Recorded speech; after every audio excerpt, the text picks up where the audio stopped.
ప్రజల్లో గుర్తింపు తెచ్చుకోవాలంటే నిత్యం ప్రజల మధ్య ఉండాలి, లేదా ప్రజా సమస్యలు పరిష్కరించాలి, లేదంటే ఆ వ్యక్తి గురించి ప్రజలు విస్తృతంగా చర్చించుకోవాలి. ఎన్నికల్లో ఓడిన తర్వాత జగన్ తన మకాం పూర్తిగా బెంగళూరు యలహంక ప్యాలెస్ కి మార్చేశారు. ప్రజల మధ్య కాదు కదా, పార్టీ నేతలకే అందుబాటులో లేకుండా పోయారు. ఇక ప్రజా సమస్యల గురించి అయితే చెప్పాల్సిన పనే లేదు. ఏడాది కాలంలో 2 సార్లు మాత్రమే అసెంబ్లీకి వచ్చారు. ప్రమాణ స్వీకారానికి ఒకసారి, బడ్జెట్ సందర్భంగా గవర్నర్ ప్రసంగం మొదటి రోజున, అంతే తప్ప చట్టసభలో ప్రజా సమస్యలపై చర్చించిన పాపాన పోలేదు. ఏపీలో కూటమి సర్కార్ అధికారంలోకి వచ్చిన తర్వాత అన్ని వర్గాల ప్రజలకి మేలు జరుగుతోంది. ఎన్నికల్లో ఇచ్చిన సూపర్ 6 హామీలను కూటమి సర్కార్ అమలు చేస్తోంది.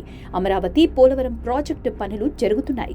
కుప్పం నియోజకవర్గానికి కృష్ణానది నీళ్లు ఇస్తానన్న మాటలను చంద్రబాబు నిలబెట్టుకున్నారు. తల్లికి వందనంపై సర్వత్రా హర్షం వ్యక్తమవుతోంది. ఇక స్త్రీ శక్తి పథకం కూడా అమల్లోకి రావడంతో వైసీపీని ప్రజలు మర్చిపోతున్నారనే మాట వినిపిస్తోంది. ఇలాంటి పరిస్థితుల్లో జగన్ గురించి జనం చర్చించాలంటే ఏం చెయ్యాలి అనే ప్రశ్నకు ఒకటే సమాధానం, అదే కాంట్రవర్సీ.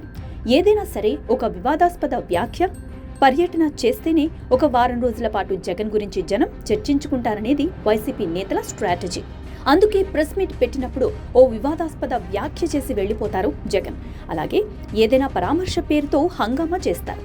దీనికి అనుమతి ఇవ్వలేదని, జనాల్ని అడ్డుకుంటున్నారని, జనసంద్రమని గొప్పగా ప్రచారం చేసుకుంటారు. అయితే నెల్లూరు జిల్లా పర్యటనలో వైసీపీ అధికార టీవీ సాక్షి ఛానల్లో పాత వీడియో టెలికాస్ట్ కావడంతో వచ్చిన జనం కూడా ఫేక్ అనే మాట బాగా వైరల్ అయింది. దీంతో అప్పటి నుంచి పరామర్శల పర్యటనకు బ్రేక్ వేశారు జగన్. తాజాగా మరో కీలక పర్యటనకు శ్రీకారం చుట్టారు.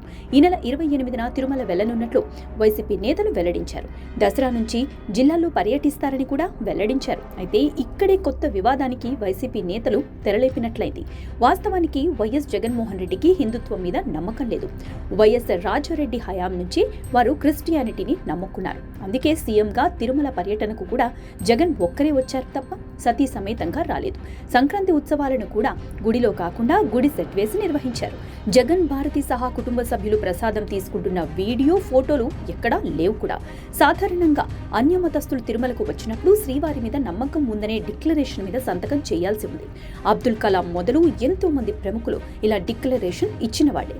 ఇదే విషయాన్ని గత ఏడాది కూడా టీడీపీ నేతలు డిమాండ్ చేశారు. గత ఏడాది జూలై నెలలో జగన్ తిరుమల వెళ్లనున్నట్లు ప్రకటించారు. అయితే టీడీపీ నేతలు మాత్రం డిక్లరేషన్ ఇవ్వాలని పట్టుబట్టారు. దీంతో అప్పటి నుంచి ఇప్పటి వరకు తిరుమల వెళ్లలేదు. మళ్లీ ఏడాది తర్వాత అదే వివాదానికి వైసీపీ నేతలు తెరలేపినట్లయింది.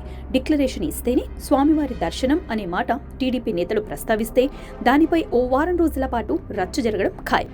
అప్పుడు వైసీపీకి, జగన్కి కావాల్సినంత పబ్లిసిటీ అనేది వైసీపీ నేతల ప్లాన్. మరి ఈ ప్లాన్ వర్కౌట్ అవుతుందా లేదా అనేది చూడాల్సి ఉంది.